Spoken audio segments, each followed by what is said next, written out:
ছোট্ট এই স্টেশনটি লোকমানপুর স্টেশন। এখান থেকে আজকে আমরা যাচ্ছি আরানি স্টেশনের উদ্দেশ্যে। আজকে ঘুরবো আরানি রেল স্টেশন এবং আরানি বাজার।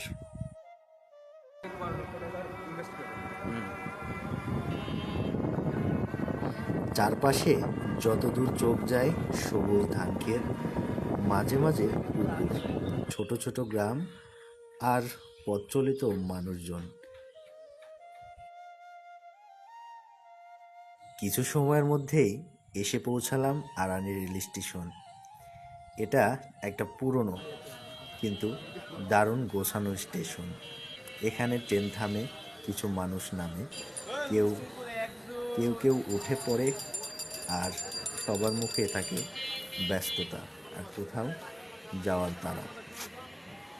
বাজারের ভিতরে ঢুকতেই যেন চোখ ধাঁধিয়ে গেল, এত রং, সবজির সারি সাজানো, প্রতিটা সবজি তাজা টাটকা, আর বিক্রেতার গলায় সেই চেনা ডাক। এখানে শুধু কেনা বেচাও হয় না, হয় গল্প। ক্রেতা আর বিক্রেতার মুখে মুখে চলে হাসি ঠাট্টা, দরদাম আর জীবনের ছোট ছোট গল্প। বাজারটা যেন এক টুকরো জীবন্ত সমাজ।